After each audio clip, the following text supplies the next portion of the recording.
Okay, good afternoon to everybody watching live and anybody watching this subsequently. You're very welcome today to our very special webinar. We're going to be focused on Fulbright Awards, but more specifically, we're looking at awards where we work with sponsors and allies and friends in the areas of climate and agri-food. So we will have a number of additional guest speakers today. This presentation, I suppose we're going to go through our components reasonably quickly. There are many other webinars that will provide additional details to that. But I'm Dara Fitzgerald, and I'm the Executive Director at the Fulbright Commission here in Ireland. So just a brief about the programme. Why it was put in place was after the Second World War, there was a view that terrible atrocities had been carried out by different groups around the world, and the rationale for why that had happened was that people were not treating each other as people, but they were treating as others. They didn't understand, they didn't know what was going on. So the view for a US Senator Fulbright was that people, if they spent time working in each other's country, that they would then understand and develop a relationship with the people in the countries. And his view that the best people to target for this type of a program would be people involved in education, as they would be influencers and would have significant impacts in the future. The program started off with an expectation of 8 countries. It's up to about 180 countries now. There were 49 commissions around the world. Ireland hosts one of the commissions, of which I'm the Executive Director. And as a commission, we've been in operation since '91, but the program did actually operate in Ireland since the 50s. What Fulbright is about is we're really looking for people. It's about people. We're looking for passionate and accomplished people, people who are going to develop impacts, who are going to bring a passion, who are going to impact on their field of study or research or interests. They are postgraduate students. There are scholars who are people with a PhD and beyond that. There are artists, teachers, and professionals. And we define professionals as people with 5 years plus relevant professional experience. And what people will do then on a Fulbright is they will research, or they will teach, or they will lecture, or they'll do a combination of all of those components. And we will talk about the aspects of that. Obviously, it's between Ireland and the USA, and it goes in both directions. So we would have people from the US also coming to Ireland on very similar awards. What do the awards provide? Well, the obvious provision is of a monetary grant. There's significant visa administration, provide accident and emergency insurance. And I think probably broader than that, and why the program has lasted so long, is all the software support behind that. So cultural and professional programming, both here in Ireland and in the United States through the Fulbright program in the USA. And very much so, then it's about ongoing support and links to a global network of Fulbright alum. It's about people in the Alumni Association, people who have completed their Fulbright award and who have had a great experience and have engaged and continue to engage, and it can be a lifetime experience. Speaking of which, it's also obviously it's quite a prestigious academic award. It's very much about joining a global Fulbright family. And you're joining peers, you're joining people of you're joining like-minded individuals who have the same passions and wish to carry out an impact, and have actually had an excellent experience and want to promote that experience for people in the future. The application process then, I'm going to go through it quite quickly. You can find more extensive information in other webinars and through our website and through other associated social media points. First, the key thing, I guess, is to establish your eligibility. You would have to be either an Irish citizen or an EU citizen who has lived in Ireland and can prove that they've lived in Ireland for more than 5 years. Beyond that, then you should demonstrate a strong rationale for where you're going to in the United States. Also, why the United States? Why not somewhere else? Beyond that, then you should say, well, why should Fulbright and Fulbright with our sponsors, why should we be the organization that supports your teaching requirement or your study requirement or your research requirement? Why should it be the Fulbright program that you want to go ahead? So please do spend time in looking at what Fulbright program is about and what the people behind Fulbright are about as well. If you want to subsequently spend significant time in the United States through some sort of residency visa, you will have had to first come back and lived in Ireland for 2 years. So that only becomes something that you have to consider if you expect at some time in the future that you're going through a longer term residency visa. It cannot be a dual US-Irish citizen. You can't be living in the United States at the time of application, and you cannot have recent extensive experience of studying or living in the US. If you have any queries about that, the best option is actually to reach out to the Commission to assess whether this is actually something that you, may or may not make you eligible. So we're happy to talk to you about that. The application time scale, if you're on live now, you've done a good job, you're here early, so you can start considering what you want to do. The awards will open on the 27th of August and they will close at the end of October. So you have that time period for the live application. In advance of that, then we would say, look at the planning sections, consider what it is that you want to do. It should very much make sense for you. Start reviewing the information, choose your award, and we're going to talk a little bit more about that and in a very specific way later on. And then consider what being a Fulbrighter might be, and then register your interest with us. And when the awards open, then you can apply for that. Types of categories that we're talking about today, specifically going to focus on Irish Student Awards and Irish Scholar Awards. As I said, students are postgraduate awards and scholar awards are post-PhD or professional awards. And we're going to talk about a couple of those very specifically. So in Fulbright, we have all discipline awards, and that very much means all disciplines. So we have judges to microbiologists, to economists, to artists, to dancers. And so it's across the board, and we're very much open to all sorts of applications from people both in academia or people who have 5 years more relevant professional experience. You would have to establish an affiliation with a US institution yourself for most of the awards. I'll talk, on other awards, we do talk about specific programs. For this particular talk, and you would establish your affiliation. If you're a scholar or professional, you can go for minimum 3, maximum 12 months. For postgraduate students, it's pretty similar, except that you must be 4 to 12 months. So it's a minimum of 4 months for a student. And just to note that we don't provide funding for a second year. If you do look to a taught program that you need to be there for more than 1 year, being a Fulbrighter in the US does open a lot of opportunities for you. So it's something you could certainly explore as you're in the States. We have a series of sponsored awards, and we're going to very specifically talk about three in a moment. But what I will say is that some of these awards are quite broad stroke. If you look at the NUI awards we have, again, they're essentially all disciplines. There is a requirement, though, that you have an NUI degree at an undergraduate or postgraduate level. And then certain awards like Enterprise Ireland are quite broad stroke as well. So moving on to what we're really here to talk about today, we want to talk about 3 specific sponsored awards with Fulbright EPA, a Fulbright GSI Award, and Fulbright Teagasc Awards.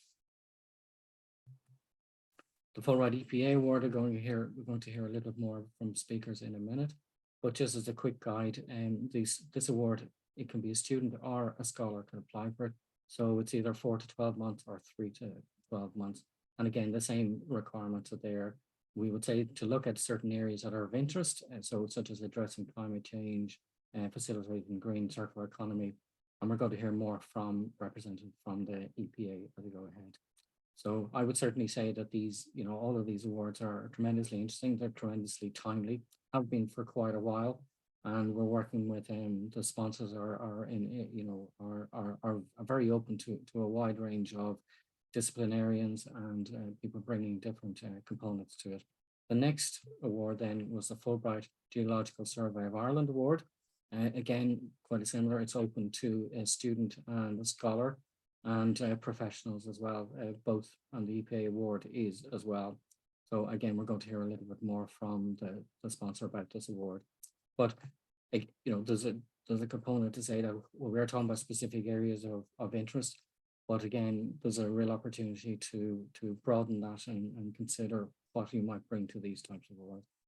The last award then we wanted to talk about today and talk about our sponsors. So we have 2 different awards with Teagasc. One is a student award and one is a scholar award. So just to be aware of that when you're selecting, please consider if you're applying for the student award or the scholar award. So the application requirements, you're applying through a US system. It works for 180 countries. We do say sometimes it seems to be one size fits all. If you have any issues with that in the translation of it, please come and talk to us. Don't leave it just because you maybe didn't feel that you fit in there. You might just need some translation. You'll provide your personal information in your CV, and then you'll do a Fulbright statement, a personal statement. This is the very different part. This is the part that Fulbright really wants to find out. We ultimately want to find out about you. It might be something you haven't done recently or possibly not at all. And there are opportunities to speak to other people about what this actually should be made of and what it is that you want to talk about here. But again, just understand that this is very much a part of when we say we're looking for passionate, impactful people, this is where we can get some of this information. You'll have a project statement, you'll probably understand that. That should be an easy part for you. 3 recommenders, professional recommenders, preferably a copy of your passport and samples of artistic work, and a letter of affiliation. If you don't have a letter of affiliation up front, that's usually okay. You can advise us where you expect to go. If you get to interview stage, particularly as a scholar, we would expect that you do have a letter of affiliation. So you have some way to show us that you will be accepted where you want to go to.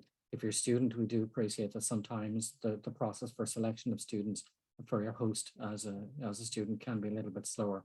But again, the more information you can provide to us, the better. We're very much interested in diversity and inclusion, and that means many things for us. It's diversity for where you want to go, diversity from where you're from. As I said, we do want to find out about you. So the diversity components of yourself, please feel free to talk to us about that. We really want to find out the people behind the technology, the research, the areas of study. So we're very much interested in you. Finding your host is, the US is quite a big country. So we do ask that people really look across the wide range of the United States and where you might go. Sometimes you'll have, we call it a rock star Fulbright experience, being an Irish Fulbrighter in a smaller campus. It could still have 25, 30,000 students there, but we would consider go somewhere that makes sense to you, not necessarily a name that you know well, but it should make sense to you. And bear in mind that our reviewers, our technical reviewers, many of those will be from the States, so they will have potentially a good idea for where the best place you should go to. So if you're making a case, particularly for Ivy League type colleges, then make a very strong case why it has to be there. And bear in mind that we may challenge you on that, but very much we're looking for diversity and experience. We'd say reach out to Irish and US Fulbrighters. You will find them on our website. You will find them as campus ambassadors as well. So there are a lot of opportunities to really figure out where you want to go. We will also say it's not a cold call. If you contact them and you say, well, I'm so-and-so and I want to do a Fulbright, and then obviously talk about where you're coming from, 2 things will happen. One is they will understand what you mean by saying that you want to do a Fulbright. So they'll understand this is that you want to come to America to study or research or teach. The second thing is they'll actually be a little bit impressed the fact that you're already applying for a Fulbright. They probably have it on, they've either applied previously themselves or it's on their bucket list that they want to apply.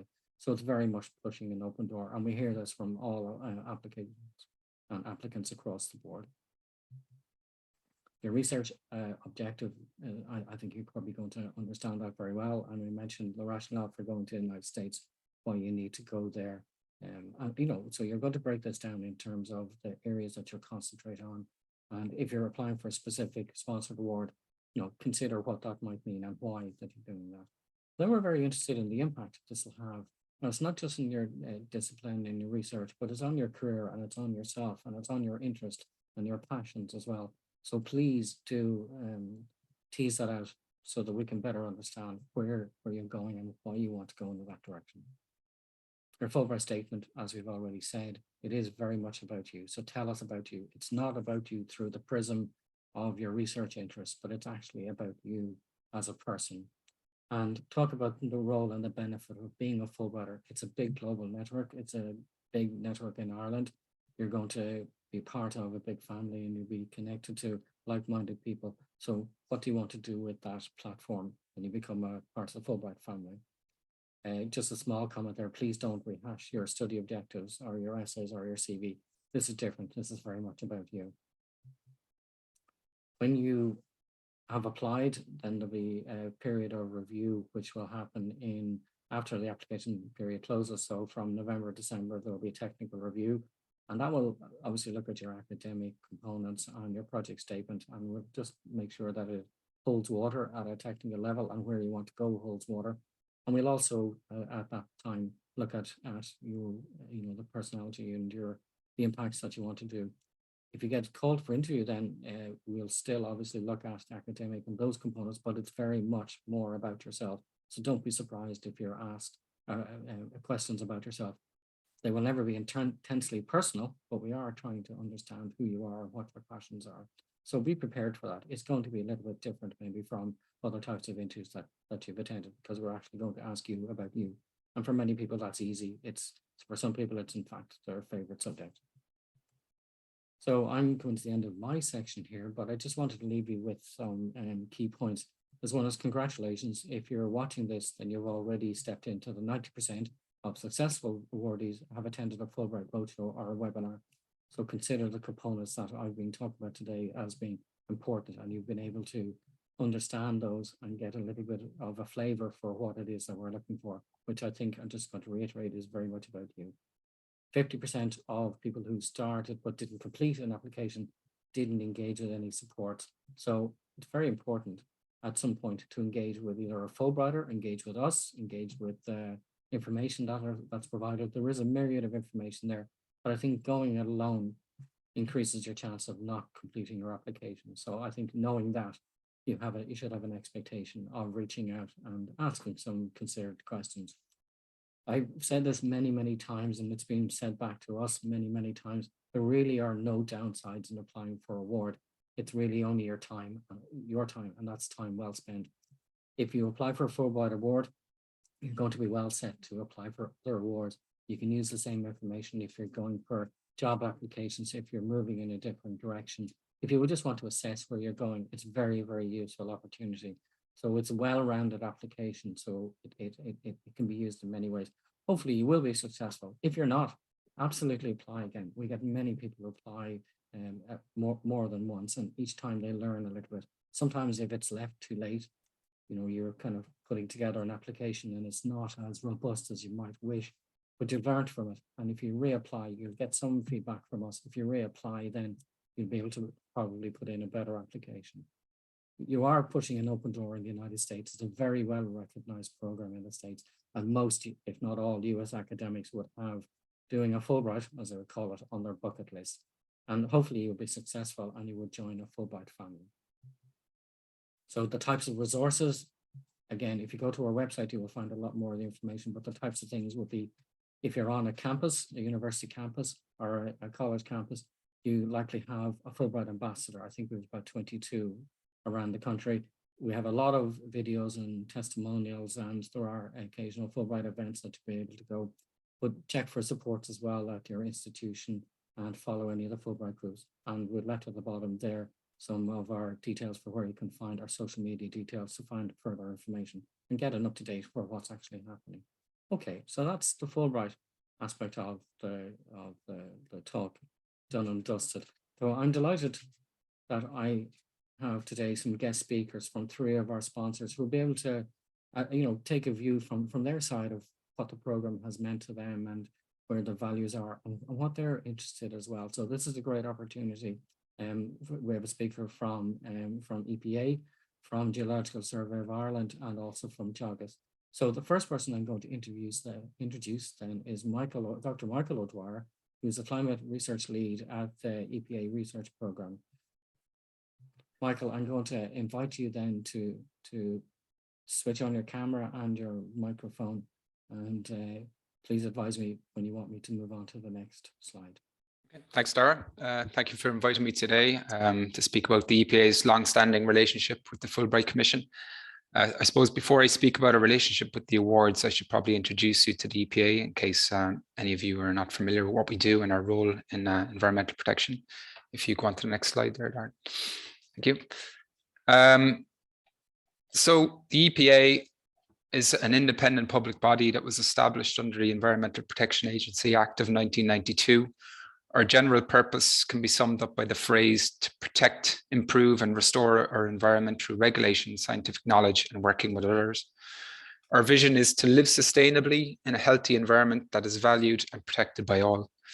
I've listed some of the many roles that the EPA has in the slide, including licensing, enforcement, water management, climate science and climate change, environmental monitoring and assessment, radiological protection, environmental research, and partnership and networking. You can go on to the next slide now, please. So I myself obviously work in the area of environmental research, and in the EPA research program, we aim to provide research to our end users that supports policy and decision making. Major focus is identifying knowledge gaps in relation to existing and emerging environmental pressures. Also, we aim to support our colleagues in the EPA to carry out their functions, help them carry out the work that they do. If we go on to the next slide, please, Sarah. So there are a number of funding types through which this research is supported, including short-term studies, project-based awards, and research fellows. I suppose that's probably the main part of what our research, how it's funded, and that's carried out through our annual calls. And then, of course, there's the Fulbright EPA Awards. Our research program is carried out under 4 thematic hubs, and the thematic hubs are protecting and restoring our natural environment, delivering a healthy environment, facilitating a green and circular economy, and addressing our climate change evidence needs. So if you go on to the next slide, Dar. Next slide, Dar, please, Dar.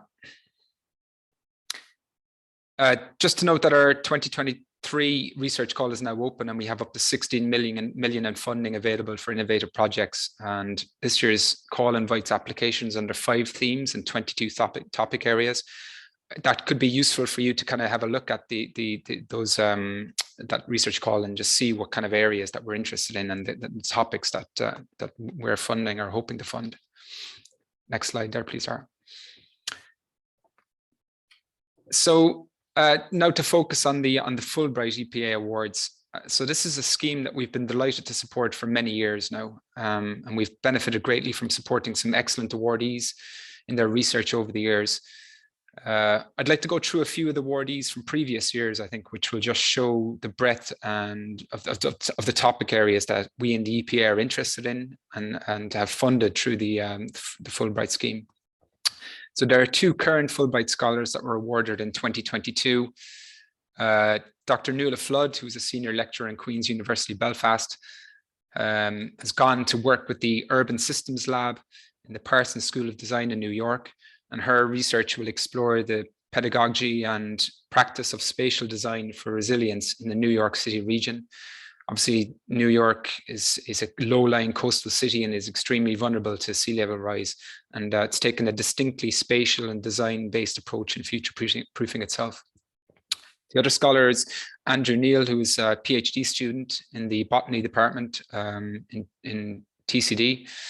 And as a Fulbright EPA student awardee, he's gone to the Stanford University, where he's going to investigate ecosystem service modeling and an approach that shows how environment provides benefits to people and how this can support future decision making. Next slide, please, Dara. So in 2021, there were 3 awardees, the first of which was Caroline Dowling, who was a PhD candidate from UCD. She went to Cornell, where she investigated the genetic variation in hemp germplasm to characterize the genetic architecture of flowering time in hemp. Isol Sheehy, who was an MSc candidate from TCD, traveled to the University of New Mexico, where she conducted research with the Indigenous Planning Institute at the School of Architecture, and looking at planning and ecologically cultural responsive and value-based approaches to development. And finally, Miriam Keegan, who was a primary teacher and a sustainable designer educator. She went to complete her master's in fashion and apparel studies at the University of Delaware, where she looked at social responsibility, supply chain management, and sustainability. In 2022, there were 2 awardees. Holly English, who was a PhD candidate from TCD, went to the Smithsonian Conservation Biology Institute in Washington, DC, where she deployed accelerometer and magnetometer equipped collars on coyotes to quantify their behavior and foraging strategies with management implications for mitigating human-wildlife conflict. Astrid Wingler, who is a professor of plant biology at UCC.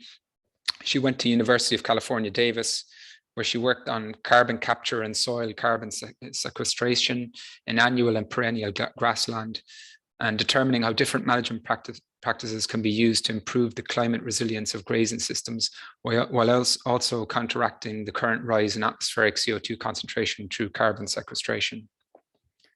Next slide, please, Dara. In 2018, there were 3 awardees. Dr. Paul Bulger, who was the manager of the Environmental Research Institute at University College Cork. And he looked at how interdisciplinary and transdisciplinary research has been utilized at sustainability research institutes at Duke University, Cornell University, Columbia University, and Arizona State University to achieve more robust and sustainable research outcomes, and to examine the skills needed by researchers for successful transdisciplinary collaboration. Professor Mary Corcoran from University of Maynooth went to Quinnipiac University, where she looked at how civil society groups in partnership with municipalities act as change agents to promote environmental stewardship and sustainability. Next slide, please, Dara.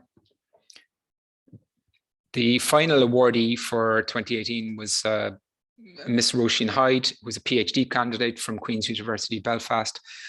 And she went to the University of North Carolina, where she worked with researchers in the School of Architecture, Civil and Environmental Engineering on the development of high-performance, low-impact, cement-free geopolymer concrete cladding panel. And there she actually produced a full-scale prototype panel using local industrial byproduct and waste materials. So final slide there, please, Dara. So you can see that there's an absolute wide range of research topics that we in the EPA would consider funding that broadly fall under the kind of environmental area. I suppose the quality of the candidate is paramount, as Dara kind of alluded to earlier. And you're welcome to contact research at epa.ie for any further questions and queries on this. And thank you again for inviting me here to speak. Thanks, Dara. Micheál, thank you very much. Very interesting. And I'm going to make a few general comments at the end there, but I think it's great to see the areas that people worked in, but you know, also to understand that these have been excellent people, you know, and we've been very pleased with the award and the response to that. So thank you again, Micheál. Okay, I'm going to introduce the next speaker, who's Koen Verbruggen. Koen, if you from Geological Survey of Ireland. Koen, if you want to switch on your microphone and your camera, that'd be great. Yep.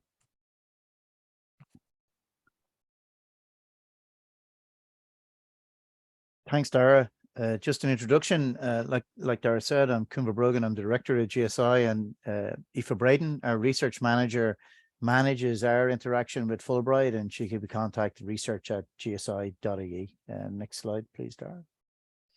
Okay, so just similarly, just to set up who Geological Survey Ireland are, we're a division of the Department of Environment, Climate and Communications, and we act as Ireland's national earth science body. As EPA does on the environment side, we're on the geoscience side. We deal with the science end of it. We've got separate divisions dealing with regulation and policy. Within GSI, in terms of our work, we're very focused on, well, all aspects of geoscience, but we've major programs on groundwater, a lot of that work with the EPA, on marine and coastal geoscience, including Inframar, the National Marine Mapping Program, which we fund and run with the Marine Institute. Geological mapping, as you'd expect, but in particular the TELUS program of airborne geophysics and ground geochemistry, where we actually do a lot of collaboration with Teagasc, and I know Erin's talking later. And then areas like geotechnical engineering, geoheritage, working with the local authorities. Geothermal energy, a developing area where we're doing quite a lot of work with the utilities and local authorities and universities. Minerals and resources, education and policy support. So we provide data products, maps, reports, expertise, advice, and all our data is open access and online. So we support research through funding, research funding program with a number of different schemes within that, through collaboration and providing data, services, equipment, and facilities. And then we co-fund a lot of that research, including with EPA, SEAI, SFI, IRC, and others, and for both national and then international organizations, including Fulbright as one of our pillars. Next slide, please, Dara. So we haven't been involved with the Fulbright maybe as long as some others, but we had a new research program we launched in 2015, looking to engage in more collaborative ventures.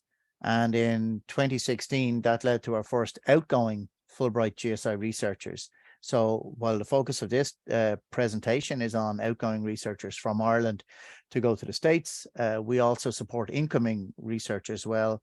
American researchers or US-based researchers come back to Ireland. That's been very, very productive in both ways. In 2016, very enjoyably, we sponsored a TEDx event with Fulbright in Dublin. And like I said, in 2021, we actually had our first Fulbright GSI-based researcher in-house. Up to then, we've been facilitating them to come to different Irish universities. And so in 2020, 2021, we had a researcher based with us. And then 2022, we've seen publications actually coming out from previous GSI Fulbright collaborations in prestigious journals. And one of the researchers I'll talk about was actually involved in a final conference. We had a big Interact project called Cherish on the climate topic, actually. Next slide, please, Dara. So the benefits that we have for collaborating with and through Fulbright is just, as Dara has pointed out in his introduction, so direct collaborations for our staff with US researchers on the incoming side, and then opportunities for Irish researchers to expand their experience and links beyond the EU. For US experts to contribute to our education research system, and then building these long-term international collaborations, which really have been, even over a short period now, already very successful. So strengthening overall the Irish and European research and education programs, including new areas of scientific research we've seen some of the outgoing people getting involved in, obviously exchanging knowledge of methodologies, programs, outputs, and an important aspect of this on the outreach side of it, the public talks and events. We run an annual event for European Researchers Night, and we normally showcase collaborative research, and quite a lot of the Fulbrighters, as we call them, have featured in that.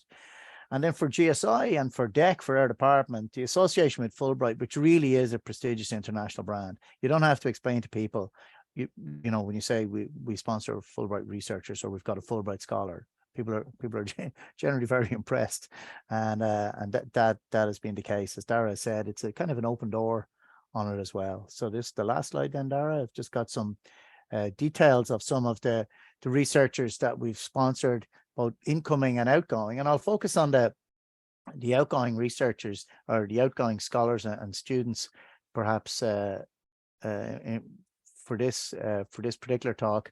So Saskia Ryan from Trinity went to Harvard, as Dara was saying, the opportunity for students to go to real Ivy League universities. While her detailed research there was on dating, you know, using strontium isotopes and climate-related dating, Saskia since has gone on to work with CNRS in France, based at the Museum of Natural History in Paris. And I think it's an interesting point I'm going to make, that a lot of people having engaged in Fulbright have really been able to use this as a very important stepping stone in their career. Helen Lewis from UCD went to the University of Washington, working on geoarchaeology, and she's now got a more senior position within UCD and is continuing that collaboration. You'd be pleased to know we refer to Dr. Agaliki as Aggie because it's a lot easier to pronounce. And Aggie went to the USGS, the US Geological Survey at Woods Hole, which is recognized as probably one of the world's leading marine research centers, working on submarine landslides and imaging of those in a particular project. After that, she returned to UCD. She then got a full-time post in Brighton University, where she lectured for a number of years, and has now since joined Termin Energy, a company working on offshore renewable energy, applying some of the same methodologies and expertise. Gavin Kennedy from Trinity went to Boise, Idaho, Boise State University, looking actually at impact craters, using high precision geochronology, very kind of newsworthy stuff. The two aspects of geology most people like are dinosaurs and disasters. So he worked on the disasters end of things. And since then, he's become a research fellow at the Swedish Museum of Natural History. Dr. Brendan McNally from Trinity, went to Arizona State, and actually was working on a topic which is very relevant for our work right now in Geological Survey. So looking at public perceptions of geothermal energy. We're currently engaged trying to develop a number of demonstration projects. So her research has actually been used by ourselves, has been incorporated to her own work, and she has since moved to the DCU Centre for Climate and Society, which is within their communications area. I won't go through details on the incoming scholars and students we've sponsored, mostly scholars that we've sponsored coming in here, other than to mention one of them, Dr. Jennifer Jones, who came in from East Carolina University, because she came into Geological Survey, and she's a expert in archaeological sites affected by coastal erosion. I know the team today is on climate change, and worked on a project which was looking at the climate change effects on coastal heritage sites between Ireland and Wales under an Ireland-Wales Interreg project. And if you like, we were able to leverage her Fulbright scholarship to then take part in an Interreg project, and she actually produced some of the outputs for the Interreg project and data that was presented at the final conference that recently took place in Dublin Castle.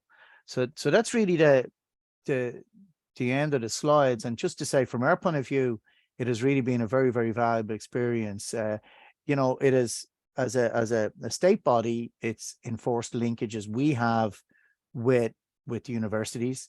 It's really helped the careers of the students who've taken part and their supervisors in terms of the papers this has led to, the additional research it's led to. And it's really been also, I'm not just saying it because Dara's asked me to talk, but it's been a relatively easy engagement in terms of the whole admin, the whole working with it, and has included some really nice receptions, I have to say, as well. So that's also been an added bonus. So for further information on any of the geoscience areas, you can just contact us, research@geosci.ie. Thanks, Dara.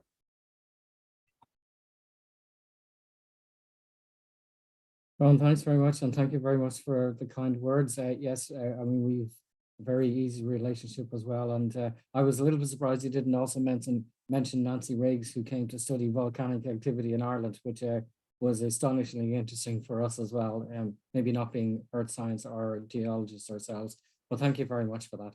Okay, I'm going to invite then the next speaker as well. The next speaker then from Teagasc. So if you want to set your camera on and you're unmute yourself. Thanks very much, Dara. My name is Erin. I'm the Walsh Scholarship Development Officer at Teagasc. You can contact Jane Kavanagh, who really holds the remit for our relationship with Fulbright Teagasc sponsorship. So for those of you who don't know, Teagasc is the state agency for providing research, advisory and education in agriculture, horticulture, food and rural development in Ireland. We have a very long-standing relationship with the Fulbright Commission. Since 2003, we have sponsored the Fulbright Teagasc Award, which is our postgraduate award. And we've had many scholars that I'd like to feature and talk about who they are and the types of research projects that they went to America and where they went later on in my slides. The second award that is more recent that we sponsor, we just started sponsoring it last year, is our Fulbright Teagasc Scholar and Professional Award, and that is for scholars and professionals to go to America to either lecture or research. So that's on the newer side. I'll have the next slide, please, Dara.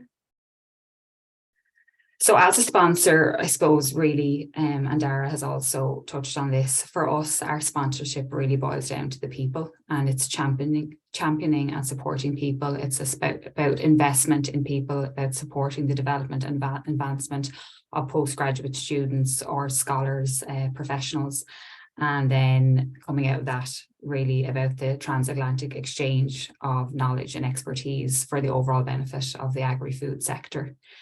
I'll have the next slide, please, Sarah. So our long-standing relationship obviously allows us to talk about many of our Fulbright Teagasc scholars that we've had, postgraduate scholars. Our most recent one is Conor Hamsley. He's our 2022 Fulbrighter that we sponsored. He went off to Columbia Bassett Medical School in New York. And really his research has been all about strategies to support farmer well-being, and mainly in the vein of mental health well-being. Then we've had Rachel. Rachel's scholarship was, she was affected by COVID, so hers was a little bit delayed. But she went off to University of Florida, and she was looking at the impact of infection and immunity in the female bovine reproductive tract. Then Conor Houlihan is our 2022 Fulbrighter. He was looking at increasing the uptake and efficiency in grass-based milk production. Then we have Kate Birmingham, our 2019 Fulbrighter, who we sponsored, and she went off to UC Davis, California. She was looking at lipid profiling techniques to determine the impact factors on variation in human metabolic profiles. And then Shane O'Donnell, he was off in Harvard in 2018, analysing the impact of Lactobacillus casei has on the microbiome. I'll have the next slide, please. Then we have Yaswinder Kaur, who was our 2017 Fulbrighter, and she was looking at sequencing of fungi to identify genes responsible for the production of punitive enzymes, and she was off in Michigan State University. Then we had Rory, who was looking at the role of dietary omega fatty acids on intestinal and brain health, who was in Harvard. Then Mary, 2015, who was looking at the impact of agribusiness on the rural economy, and she went to the University of Missouri. Shane, who was looking at the isolation of dairy proteins for fortifying food and enhancing their nutritional profile, was off in 2013 at the University of Wisconsin. And then finally, to feature Anna, who was looking at nanoparticles to improve the flavour and texture of low-fat cheddar in cheese. And she spent some time at the University of Wisconsin. So I think the past two slides there really give quite a broad understanding of areas that Teagasc are of interest to us. And I suppose I'll have the next slide, please, Dara, because I think it's really impactful. Dara touched on it about what this really means to the development of the person when they become a Fulbrighter. And I think this is quite a profound quote from Conor, who says, being a Fulbright Teagasc scholar has changed my life.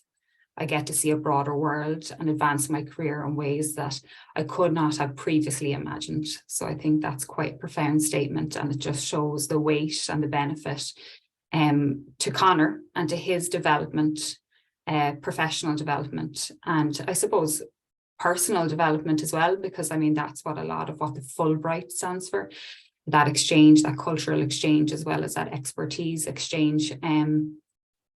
A very profound statement from Conor. And then I'll have the next slide, please, Dara. And then similarly, Rachel described her experience. The Fulbright Teagasc scholarship was a wonderful experience. It exposed me to world-renowned researchers and industry experts while allowing me to take part in meaningful projects and become proficient in a range of new research skills, which I think is very insightful. It really gives us a good understanding of what people who win the awards, what they get out of it.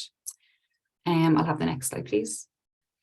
So I think Dara touched on it very well, but like some slight bit of insight from our perspective as sponsors, if we had some top tips, the number one thing would be for any applicant to really get in touch with our past Fulbright Teagasc alum, and I can certainly make that happen if anyone on this call or looks at this webinar previous to it being live.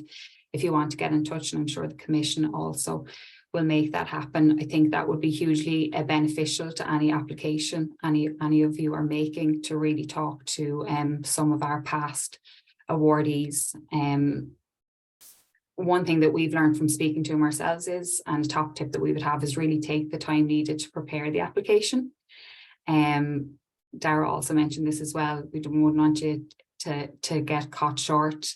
Say for instance, we know that Kate actually, who was our 2019 Fulbrighter that we sponsored, it was her second application to Fulbright that she was given the award, but she had actually made an application the previous year and gained obviously immensely from having one application roll into the next.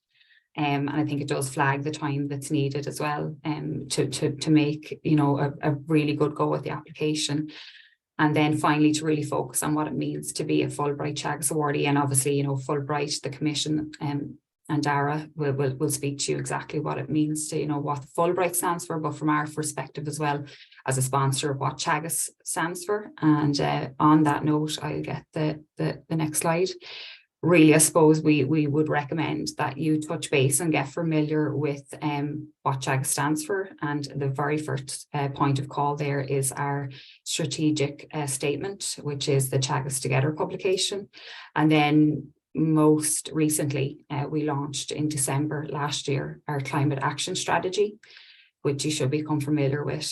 There's 8 key points, action areas when it comes to our strategy for reducing climate change and impact of climate change that would be good to become familiar with.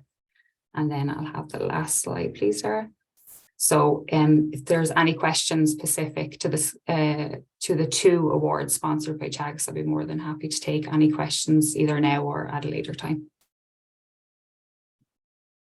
Erin, thank you very much. And thank you to all 3 of our speakers. I have to say we've had stellar support, and not just at a sponsorship level, but actually just engagement and continued engagement with all 3 agencies and with the people on the call. And in terms of Teagasc, Erin, it's been great that we have actually expanded the awards and now looking at the Scholar Awards as well. And I know EPA over the years have actually sponsored some US scholars who have been coming to Ireland, or we've approached them and they've been able to support that. And I think the opportunity will be there as well for Teagasc to do that. So it's been a very robust relationship, I have to say, and it's been easy for us as well. So we thank you for that. I think we've been able to, between all of the organizations on the call, who have been able to sponsor some really, really interesting people, with a huge variety of subject areas, and I think from the people you've talked about and the areas that they've studied, you can see the broad range and just the sheer interest from it. From a personal point of view, I've always very much enjoyed reading the applicants, because the applications of what they're going to do and where they're coming from and what they want to go to and where they want to go to, because it is such a broad opportunity. And in the United States, I think there's usually a fertile ground for all of the Irish applicants to look to go. There's so many opportunities. In fact, it's probably nearly too many opportunities in the States. There's a great opportunity to move, and there's good long-term investment, obviously, in the United States for a lot of the areas that we're also covering over. It doesn't mean that Ireland, we're very often bringing great technology and information and great people going over to the States. And as Koen has mentioned, we've had some excellent people coming from the United States to Ireland, and long may all of this continue. I mean, they are growth areas. These are all growth areas in Ireland, and I think we need a lot more technically skilled and impassioned and impactful people from all of the areas that you represent. Obviously, there's some aspects of overlap, but there's a lot of, you're covering a broad swathe of what actually Ireland needs to work with through the full programs that you provide. From our point of view, we're primarily interested in people who are impactful. To some extent, we're discipline agnostic because we support all disciplines. But I think it would be very remiss in Ireland if we didn't have these type of engagements and promote and work with the agencies and the people, the excellent people behind it, to support these areas and support Ireland in that, and getting these good people going to the States, creating these type of connections, which, as you all know, are not just a technical connection, but it's based on people, and they leave a little bit of themselves in the States and they bring back a little bit of themselves to Ireland, and vice versa for the Americans coming to Ireland.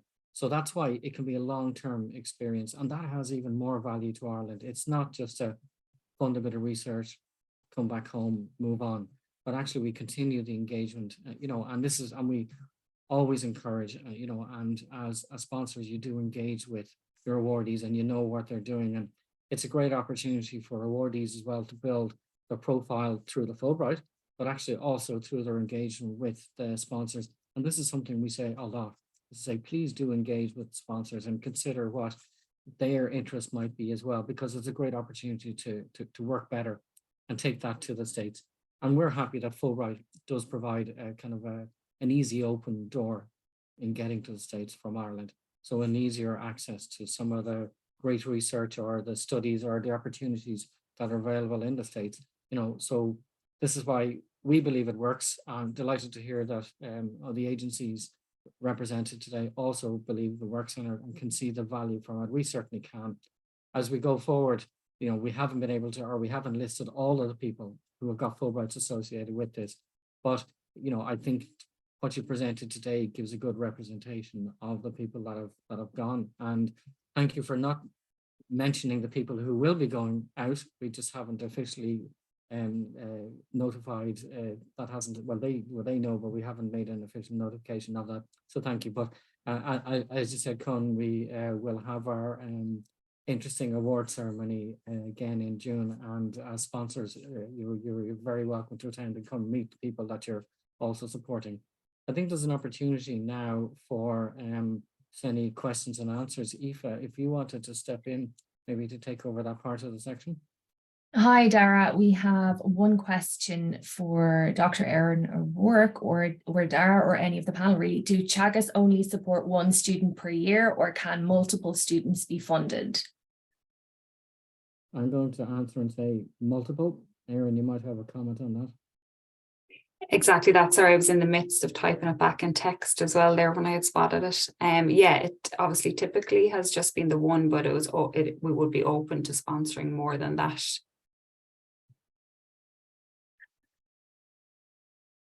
And if we have any more questions from our attendees, now is a fantastic opportunity to ask our sponsors from EPA, GSI and Teagasc. We'll just give you a couple more seconds, maybe if you want to submit any questions in the Q&A box below, that would be great. Okay, just one other comment, I suppose, for anybody listening in. We will be, obviously this is recorded, we will be taking the sections as well associated with the sponsors and the areas they've spoken about, and we're going to attach those to the awards that they're so kindly sponsoring. And just to bring it home, to say this is not just Fulbright, but this is a broader connection with your industry for people who want to apply. So I mean, Teagasc, EPA and GSI are very much in your industry, and they're enablers as well. So they're on today to giving their time to talk about that and encourage you to apply. Many Fulbrighters will encourage you to apply because they've had that experience, and it's great to have the sponsors as well who are on with kind of their ongoing commitment and encourage people to apply. So I think it's a win-win-win for everybody involved. Okay, I don't believe we've any, or Aoife, have you something to add to that? We just got one question in, Dara. If you are unsuccessful for a sponsored award, are you considered automatically for the original Fulbright Award, or do you have to submit a separate application? No, it's the same application, so we can consider you, yes, for the August one. You will just be providing an additional letter, actually, or component for the sponsored award part. So we'll just give you a couple more seconds. If you have any more questions, now is your opportunity. Now is the last chance. And a huge thanks to our guest speakers today. And just a quick reminder that the Fulbright Irish Awards will open for applications on the 28th of August, 2023. Thank you, Eva. I think we'll probably draw to a close, and thanks again to Erin and Micheál and Koen, and we'll certainly be talking to you, and hopefully we get a chance to see you in person in June. Thanks, man. All the best. Thank you. Thanks very much. Bye. Yeah, bye-bye.